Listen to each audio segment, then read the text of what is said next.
Shalom. Shalom. Shalom. Shalom. Amin. Allah kita adalah Allah yang luar biasa. Amin. Kita terus bersuka cita di dalam Tuhan. Kita mau sembah dan tinggikan Allah kita yang dahsyat. Haleluya. Terima kasih Tuhan, kami mengucap syukur Bapa. Kami ada semua karena anugerah-Mu Tuhan. Saat ini Bapa, kami mau siap untuk memuji-Mu. Kami mau siap untuk menyembah-Mu Tuhan. Karena Engkau Allah kami yang luar biasa. Engkau Tuhan datang untuk memberikan keselamatan atas hidup kami. Dan kami mau bersorak-sorai bagi-Mu. Terima kasih Tuhan. Ambil alih ibadah ini dari awal pertengahan hingga akhir ke dalam tangan-Mu. Biar segala pujian, hormat, kemuliaan hanya bagi nama-Mu Bapa. Hanya di dalam nama Tuhan Yesus kami berdoa. Haleluya. Amin. Terima kasih Tuhan. Sungguh Engkau Allah yang sangat mulia Tuhan. Engkau Allah yang layak kami tinggikan dan kami agungkan.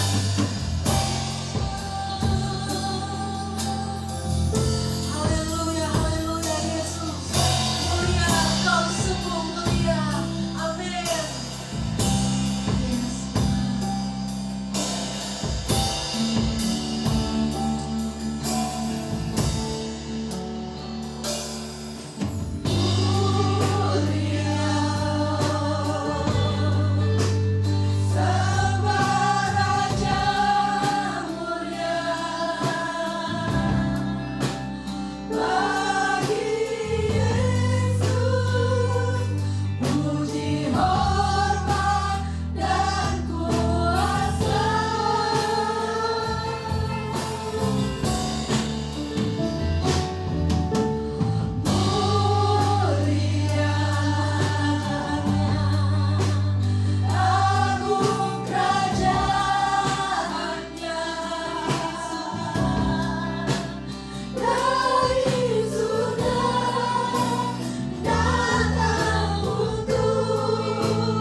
Ingat selalu akan nama Tuhan kita yang luar biasa. Yes, haleluya.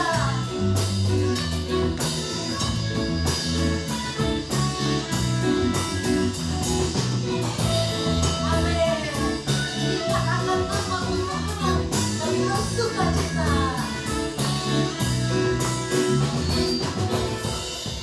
Yes. Katakan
kasih dalam nama Tuhan Yesus Kristus, kita mengucap syukur atas anugerah dan berkat yang daripada Tuhan. Kita ada sebagaimana kita ada pada saat ini. Semua adalah anugerah dan berkat yang daripada Tuhan. Ada sebagian orang yang tidak bisa menikmati tanggal 31 Desember karena berbagai hal terjadi dalam hidup mereka. Misalnya beberapa waktu yang lalu ada seorang anak muda berusia 17 tahun sedang belajar mengendarai mobil, belum punya SIM, diizinkan oleh orang tuanya melakukan perjalanan, tapi sayang ada musibah terjadi dengan mereka. Jadi kita mengucap syukur kepada Tuhan untuk waktu yang Tuhan berikan kepada kita. Amen. Apapun keadaan kita di tahun 2023, semua adalah anugerah dan berkat yang daripada Tuhan. Saya juga mengalami apa yang dinamakan dengan sakit tubuh jasmani ini di tahun 2023. Kami mengalami sakit penyakit, namun kami tetap mengucap syukur kepada Tuhan. Kami ada sebagaimana kami ada pada siang hari ini. Dan kami percaya Tuhan beserta dengan kita semua, jemaat di tempat ini, dan Tuhan akan terus membentuk kita menjadi bejana yang seturut dengan kehendak Tuhan. Oleh sebab itu, dalam setiap saat dan setiap keadaan, berserahlah secara penuh kepada Tuhan, supaya pembentukan Tuhan sempurna dalam kehidupan kita. Kita tidak bercacat celah sampai kedatangan Yesus Kristus yang kedua kali di dalam dunia ini. Beberapa minggu yang lalu, firman Tuhan yang kita dengarkan mengenai keselamatan yang pasti. Keselamatan di dalam dunia yang pasti diberikan oleh Allah hanya lewat Yesus Kristus. Tidak ada nama lain di kolong langit ini yang olehnya manusia bisa diselamatkan. Jadi keselamatan yang asli, sejati, itu hanya ada di dalam Yesus Kristus. Di luar itu tidak ada keselamatan. Jadi jangan terpengaruh oleh sinkretisme yang mengatakan semua manusia pasti diselamatkan. Sebab manusia sudah jatuh ke dalam dosa. Jadi keselamatan karena kita percaya bahwa Yesus adalah Tuhan dan Juru Selamat, Dia yang akan membawa kita masuk ke dalam kekekalan. Ternyata Dia juga Juru Selamat orang percaya ketika orang percaya hidup di dalam dunia ini. Mari kita perhatikan Yesaya pasal 43 ayat 1 sampai dengan yang ayat ketiga bagian A. Saya undang sidang jemaat bangkit berdiri. Kita akan baca bersama-sama. Yesaya pasal 43 ayat 1 sampai dengan 3a. 3, 2, 1. Tetapi sekarang beginilah firman Tuhan yang menciptakan engkau, hai Yakub, yang membentuk engkau, hai Israel.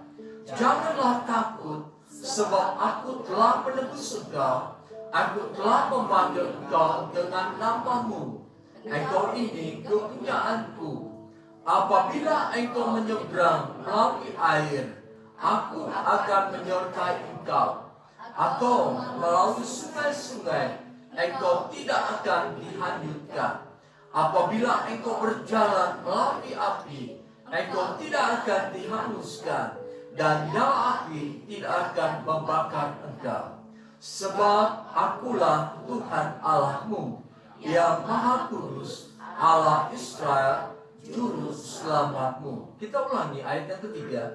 Sebab akulah Tuhan Allahmu, yang Maha Kudus, Allah Israel, Juru Selamatmu. Puji Tuhan, silahkan duduk. Pada awal ayat yang pertama dikatakan tetapi sekarang. Berarti hari-hari sebelumnya ada peristiwa yang terjadi dalam kehidupan bangsa Israel. Apakah peristiwa yang terjadi dalam kehidupan bangsa Israel? Kita perhatikan Yesaya pasal 42 ayat 18. Demikian dikatakan firman Tuhan. Dengarlah hai orang-orang tuli, pandanglah dan lihatlah hai orang-orang buta. Siapakah yang buta selain dari hamba-Ku, dan yang tuli seperti utusan-utusan yang kusuruh? Siapakah yang buta seperti suruhan-Ku, dan yang tuli seperti hamba Tuhan? Engkau melihat banyak, tetapi tidak memperhatikan. Engkau memasang telinga, tetapi tidak mendengar. Tuhan telah berkenan demi penyelamatanmu untuk memberi pengajaran-Nya yang besar dan mulia. Namun mereka suatu bangsa yang dijara dan dirampok. Mereka semua terjebak dalam geronggang-geronggang dan disembunyikan dalam rumah-rumah penjara. Mereka telah menjadi jarahan dan tidak ada yang melepaskan, menjadi rampasan dan tidak ada yang berkata, kembalikanlah. Ini adalah Israel yang dikatakan sebagai umat Tuhan. Tuhan banyak memperhatikan mereka. Tuhan berkenan kepada mereka. Tuhan mengajar mereka. Tetapi dikatakan mereka adalah orang-orang tuli. Artinya mereka mendengar pengajaran Tuhan. Mereka mendengar khotbah. Mereka mendengar firman Tuhan. Tetapi Tuhan katakan mereka seperti orang tuli. Punya telinga, namun tidak mau mendengarkan firman Tuhan. Punya mata, tetapi tidak mau melihat dan mengakui perbuatan-perbuatan besar yang Tuhan lakukan. Tuhan terus berbuat kebaikan terhadap mereka. Tuhan terus menyatakan kasih-Nya kepada mereka. Tetapi mereka tidak mau hidup sesuai dengan firman Tuhan. Mereka memberontak kepada Tuhan. Mereka terus hidup tidak sesuai dengan firman Tuhan. Apakah Tuhan menghukum mereka? Apakah Tuhan akan menghancurkan mereka? Apakah Tuhan akan membinasakan mereka? Ternyata tidak. Tuhan tidak berbuat demikian. Ayat yang ke-23. Yesaya pasal 42 ayat 23. Siapakah di antara kamu yang mau memasang telinga kepada hal ini? Yang mau memperhatikan dan mendengarkannya untuk masa yang kemudian? Siapakah yang menyerahkan Yakub untuk dirampas dan Israel kepada penjara? Bukankah itu Tuhan? sebab kepadanya kita telah berdosa, dan orang tidak mau mengikuti jalan yang telah ditunjukkannya, dan kepada pengajarannya orang tidak mau mendengar. Kembali Yesaya menegaskan, orang Israel tidak mau mendengar pengajaran firman Tuhan. Orang Israel terus berbuat dosa kepada Tuhan. Orang Israel tidak mengikuti jalan Tuhan. Apakah Tuhan membinasakan mereka? Tidak. Apakah Tuhan menghancurkan mereka sebagai suatu bangsa? Ternyata juga tidak. Mengapa Tuhan berbuat hal yang demikian kepada bangsa Israel? Sebab bangsa Israel adalah umat pilihan Tuhan. Bangsa Israel adalah anak yang dikasihi Tuhan. Jadi sekalipun Israel banyak berbuat dosa, sekalipun Israel menjadi batu sandungan bagi orang lain, ternyata Allah tidak membinasakan mereka. Allah tidak menghancurkan mereka. Karena apa?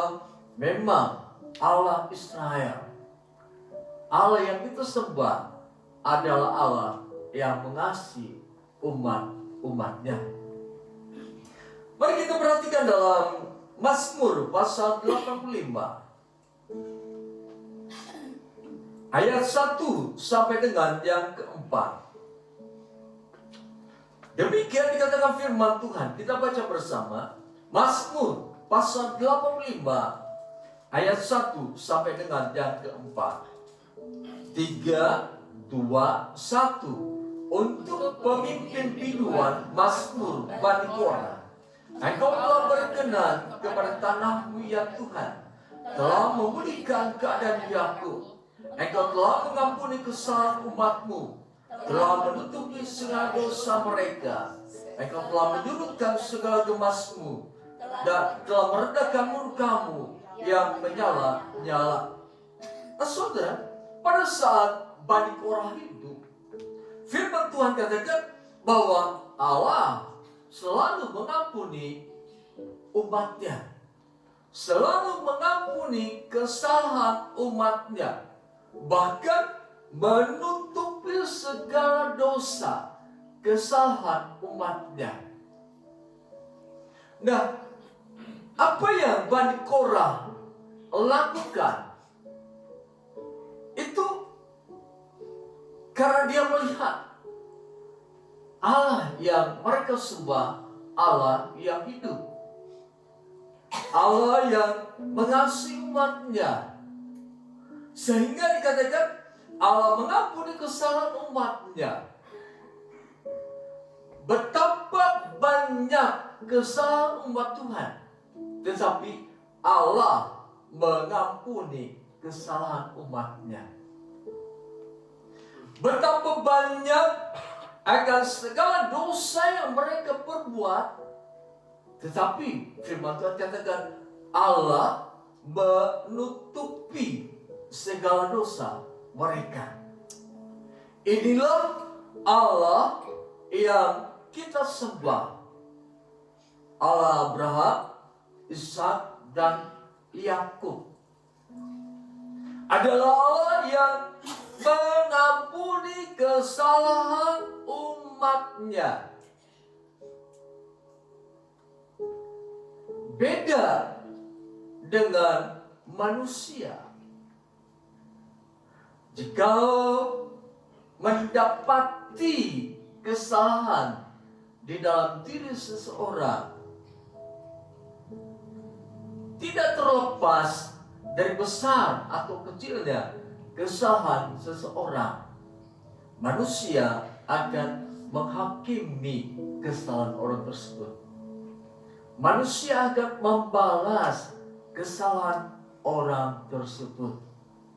Manusia akan mengutuki orang yang bersalah kepada dirinya. Mungkin manusia itu juga akan mendoakan supaya orang lain yang berbuat salah kepadanya mengalami kehancuran dalam kehidupan keluarga, bisnis, maupun dalam kehidupan sehari-hari. Demikian juga dalam kehidupan suami istri. Bila ada kesalahan pada satu pihak, baik istri atau suami, kadang-kala kesalahan itu disimpan dalam hati. Kesalahan itu ditaruh di dalam hati. Bahkan kesalahan itu terus ditaruh berpuluh-puluh tahun. Nanti suatu ketika kalau kemarahan sudah memuncak, kesalahan pasangan yang sudah bertahun-tahun itu dimunculkan kembali. Ini adalah bentuk kehidupan yang tidak sesuai dengan firman Tuhan. Ini adalah bentuk kehidupan yang bertentangan dengan apa yang Allah ajarkan kepada orang percaya. Bahkan kesalahan pasangan dalam kehidupan suami istri dijadikan senjata oleh orang tersebut untuk menekan orang yang bersalah, baik itu sebagai seorang istri atau suami. Ini adalah sikap hidup yang tidak benar di hadapan Tuhan. Ini adalah sikap hidup yang keliru, tidak sesuai dengan firman Tuhan. Kita mungkin lebih sering mendengar tentang umpatan seseorang karena mereka bersalah kepada kita. Atau kita melakukan suatu perkataan-perkataan yang kotor karena mereka bersalah kepada kita. Kita mengutuk, menyumpahi mereka karena mereka bersalah kepada kita. Firman Tuhan sebagai firman yang hidup dalam kehidupan kita harus menjadi pedoman dalam kehidupan kita, bahwa Allah mengajar kita untuk mengasihi pasangan hidup. Dengan kata lain, jangan sampai kehidupan suami istri menjadi neraka dalam sebuah rumah. Karena tidak ada pengampunan, tidak ada gerak untuk mengampuni kesalahan pasangan hidup. Jika tidak ada pengampunan terhadap pasangan hidup, maka jelas ini akan menjadi neraka di hari-hari yang akan datang. Akan selalu tersurut dan membesar api daripada ketidakmauan untuk mengampuni kesalahan pasangan hidup. Atau dalam kehidupan seorang kakak terhadap adik, seorang anak terhadap orang tua, harus memiliki sikap seperti Allah. Dosa Israel banyak, kesalahan Israel banyak, tetapi Allah tidak membinasakan mereka. Allah tidak membuang mereka. Allah tidak menghancurkan mereka. Sebab nilai kebaikan harus lebih tinggi daripada kesalahan orang lain. Artinya pengampunan harus menjadi hal yang tertinggi dalam kehidupan seseorang yang percaya, dibandingkan kesalahan banyak yang dilakukan oleh orang lain.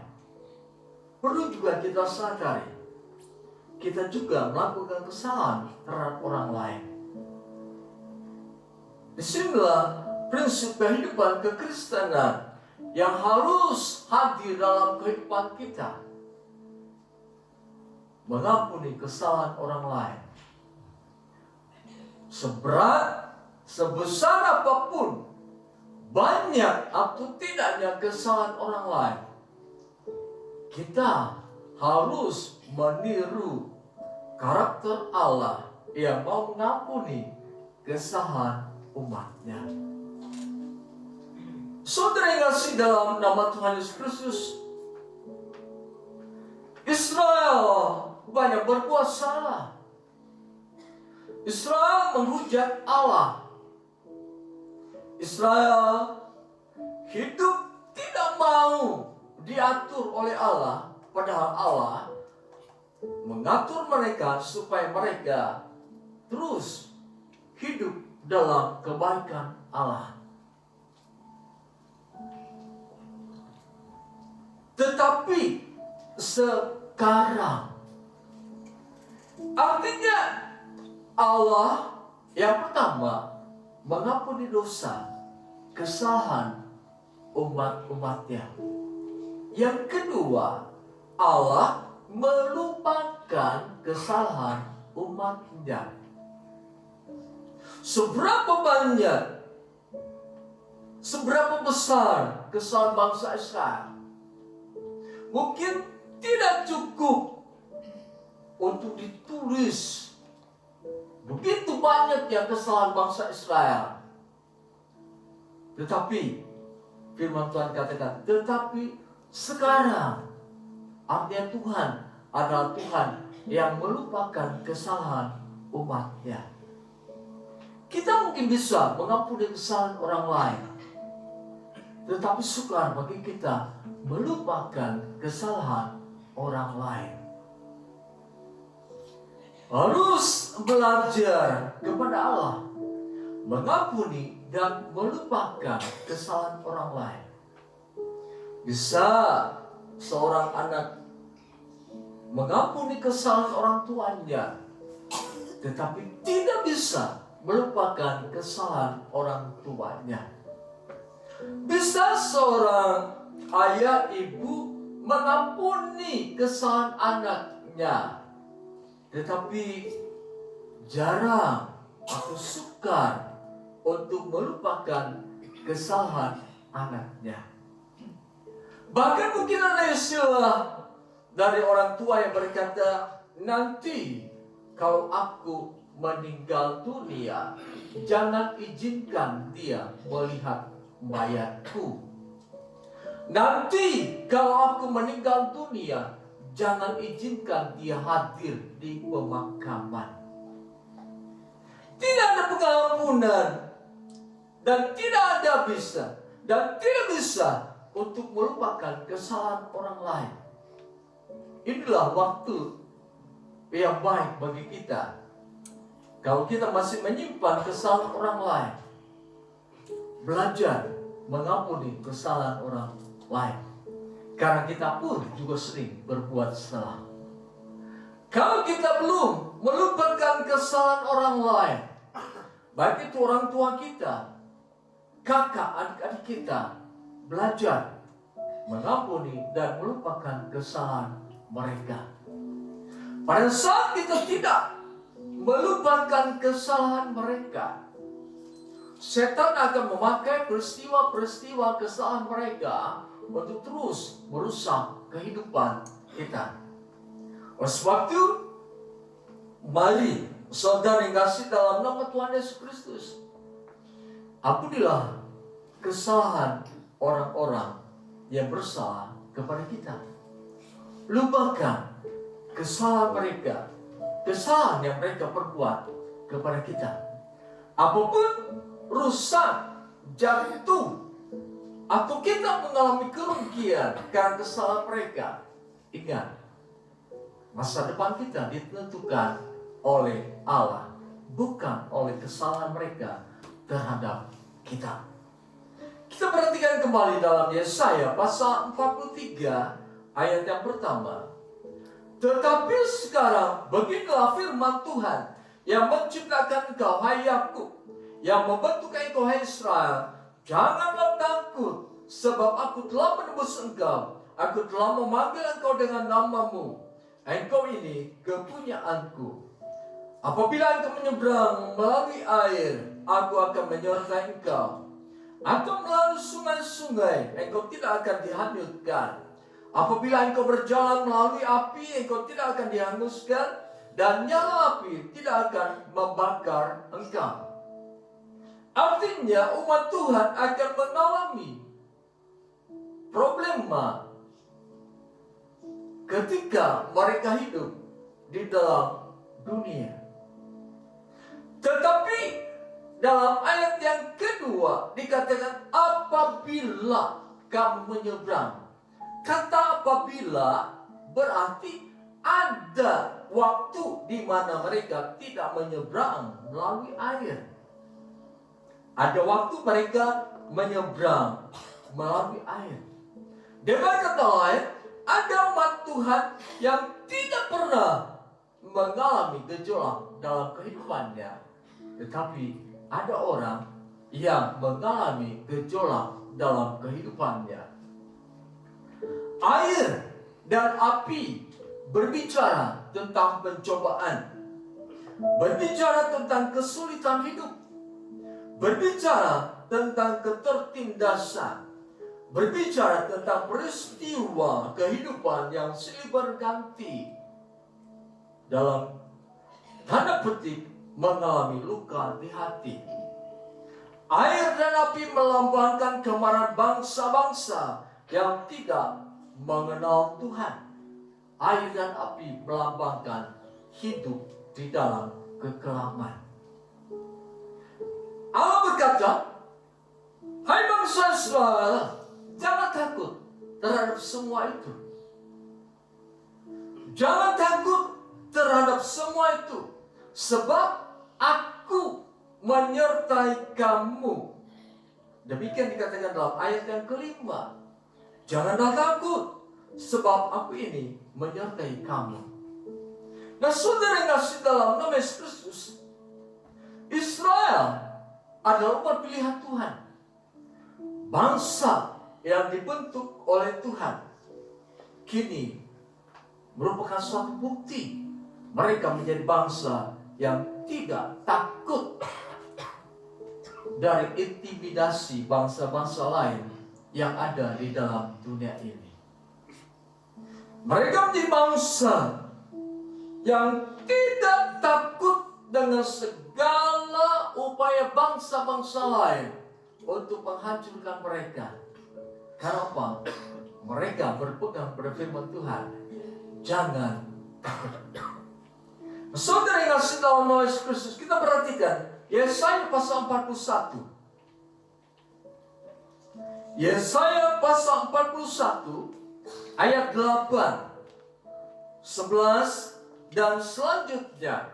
Demikian dikatakan firman Tuhan.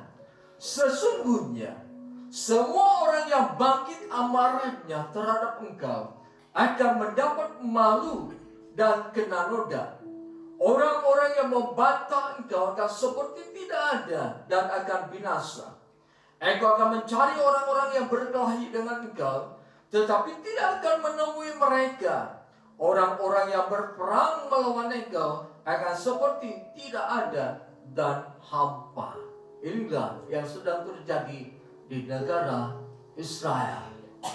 Sungguh firman Tuhan nyata kebenarannya. Firman Tuhan terbukti. Ini perkataan yang disampaikan oleh Yesaya beberapa ribu tahun yang lalu.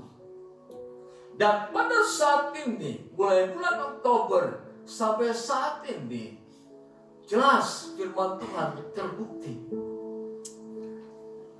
Setiap musuh yang melakukan gerakan tanggal 7 Oktober sekarang tidak kelihatan. Mereka bersembunyi. Inilah kebenaran firman Tuhan yang tidak dapat disangkali oleh setiap orang yang percaya. Pada saat mereka berperang, mereka memuji Tuhan, mereka menyembah Tuhan, sebab mereka percaya firman Tuhan yang berkata, jangan takut. Pada saat mereka mengalami tekanan, mereka tetap ingat perkataan Tuhan. Jangan takut. Saudara kasih dalam nama Tuhan Yesus Kristus, ingat juga yang harus ada dalam kehidupan kita. Mungkin permasalahan kita belum selesai pada akhir tahun ini. Firman Tuhan datang kepada kita, jangan takut. Mungkin kita melihat badai di depan. Firman Tuhan berkata, jangan takut. Mungkin tubuh jasmani kita semakin merosot. Firman Tuhan berkata, jangan takut. Mungkin kita mengalami kekurangan dalam keuangan. Firman Tuhan berkata, jangan takut. Masa kelesuan dalam perekonomian kita, dalam usaha dagang kita, firman Tuhan berkata, jangan takut. Sebab Allah yang kita sembah adalah Allah yang tahu yang terbaik untuk kita. Dia adalah Allah yang mempersiapkan kehidupan kita untuk menyambut kebaikan yang sudah disediakan oleh Allah. Dia adalah Allah yang mempersiapkan segala sesuatu kebaikan dan disediakannya bagi setiap orang yang percaya. Sebab itu saudara yang kasih dalam nama Yesus Kristus, permasalahan-permasalahan dalam kehidupan kita biarlah tidak menjadikan kita takut, gelisah, khawatir, putus asa, tetapi menjadikan kita sebagai orang yang menggunakan kesempatan ini untuk mendekatkan diri kepada Tuhan. Jadi hal pencobaan, kesulitan, kehidupan yang tertindas, peristiwa kehidupan yang menyakitkan hati, merusak rumah tangga, merusak bisnis, kemarahan orang-orang lain terhadap kita. Ini adalah waktu di mana kita dapat menggunakannya untuk mendekatkan diri kepada Tuhan. Ingatlah, pada saat kita berseru, Tuhan mendengar seru doa kita. Ingatlah, pada saat kita berseru, Tuhan menjawab seru doa kita. Dengan kata lain, sebagai umat Tuhan, kita harus menguatkan hati, menegarkan hati kita untuk berkata, saya tidak akan menjadi orang yang takut terhadap keadaan apapun. Sebab saya percaya Allah menyertai saya. Apapun yang diperbuat oleh dunia terhadap saya tetap percaya bahwa Allah menyertai saya. Allah melindungi saya, Allah menjaga saya, dan lebih dari itu, Allah memberkati kehidupan saya. Allah berfirman, apabila engkau menyeberang melalui air, aku akan menyertai engkau. Atau melalui sungai-sungai, engkau tidak akan dihanyutkan. Apabila engkau berjalan melalui api, engkau tidak akan dihanguskan. Dan nyala api tidak akan membakar engkau. Sebab aku Tuhan Allahmu yang Maha Kudus, Allah Israel, Juru Selamatmu. Jadi dia adalah Juru Selamat yang akan membawa kita ke dalam kerajaan Allah dan kekekalan. Tetapi dia juga adalah Juru Selamat ketika kita hidup di dalam dunia ini. Artinya banyak kehidupan, peristiwa dalam kehidupan ini yang tanpa kita sadari sebenarnya itu karena Allah menyelamatkan kita dari permasalahan hidup. Hanya kepintaran kita menutupi karya Allah, pendapat kita menutupi karya Allah, usaha kita menutupi karya Allah, dan kita berkata, semua karena kepintaranku, semua karena usahaku, semua karena kebisaanku. Padahal sebenarnya dalam seluruh aspek kehidupan kita, Dia adalah penyelamat dalam kehidupan kita. Dia adalah penyelamat rumah tangga kita. Dia adalah penyelamat usaha bisnis kita. Dia adalah penyelamat rencana kita. Dia adalah penyelamat dari segala bentuk rancangan dalam kehidupan kita. Sebab itu saudara yang kasih dalam nama Yesus Kristus, perhatikan, kita menyembah kepada Allah yang hidup, Allah Israel, Allah yang Maha Kudus. Dialah juru selamat kita. Mari saudara yang kasih dalam nama Yesus Kristus, bangkit dari keterpurukan, bukan karena engkau mampu untuk bangkit, tetapi karena engkau mempunyai Tuhan yang adalah juru selamat. Jadilah kuat, bukan karena engkau memikirkan bagaimana caranya menjadi kuat. Jadilah kuat karena memang Allah yang menjadikan engkau kuat. Jadilah tenang dalam menghadapi situasi apapun dalam kehidupan ini, karena Allah lah yang menjadikan engkau tenang. Jadilah orang yang bersuka cita sekalipun banyak permasalahan dalam kehidupanmu, bukan karena engkau berupaya untuk menjadi sukacita, tetapi perhatikan, sukacita itu juga dibuat oleh Allah dalam dirimu.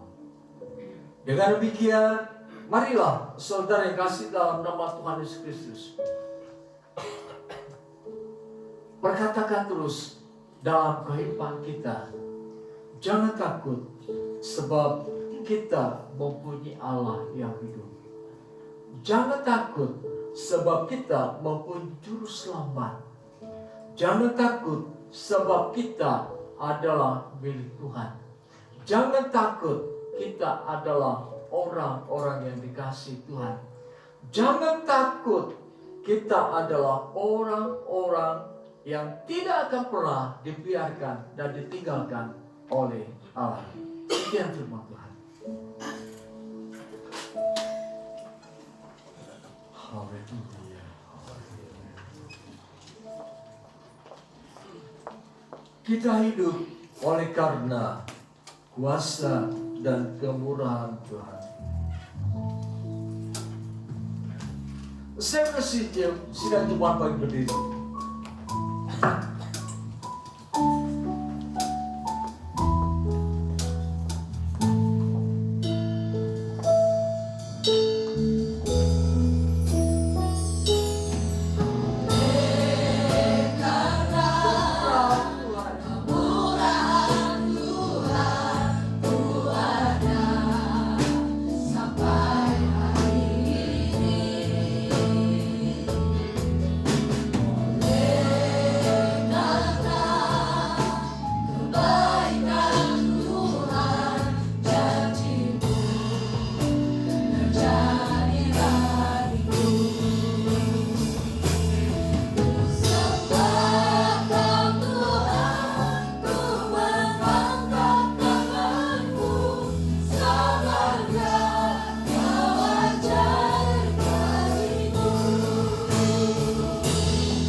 Firman Tuhan dari kitab Yesaya pasal 41 ayat 10.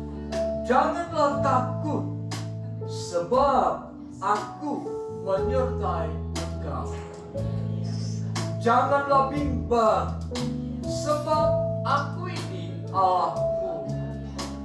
Aku akan meneguhkan, bahkan akan menolong engkau. Aku akan memegang engkau dengan tanganku yang membawa kemenangan. Artinya kita akan melalui hari demi hari di masa esok dengan kemenangan, kemenangan, dan kemenangan. Mari katakan bersama, hari esok akan kulalui dengan kemenangan. Aku akan terus menjadi orang yang berkemenangan. Aku akan terus menjadi orang yang berkemenangan.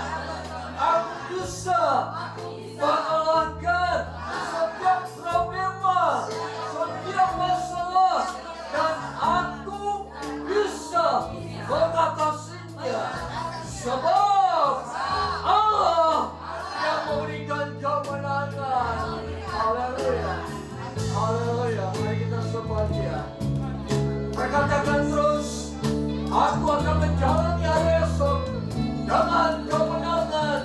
Aku akan menjalani hari esok dengan kemenangan.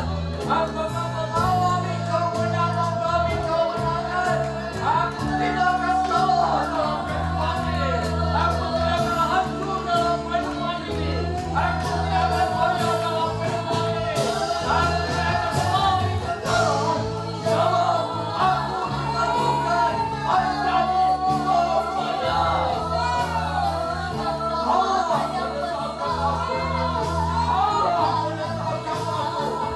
Allah menetapkan aku menjadi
Mari kita angkat dulu tangan kita.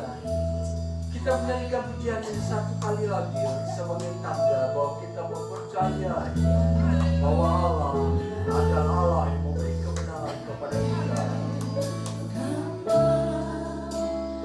Kemurahan Tuhan ku ada sampai hari ini. Oleh karena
Dalam nama Yesus, terimalah ekor kita orang-orang yang dipenuhi dengan roh. Dalam nama Yesus, terjadilah.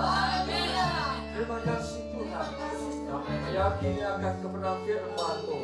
Dan kami percaya kami akan terus mengalami realitas Tuhan.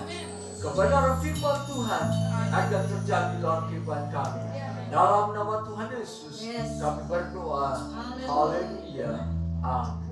Saudara, ulanglah terima damai sejahtera dikabarkan Tuhan, cinta kasih Yesus Kristus, kekuatan, penghiburan, pertolongan dari Allah Roh Kudus menyertai kita mulai saat ini sampai kedatangan Yesus Kristus yang kedua kali ke dalam dunia ini. Dalam nama Tuhan Yesus kami berdoa. Haleluya. Amin. Ku yakin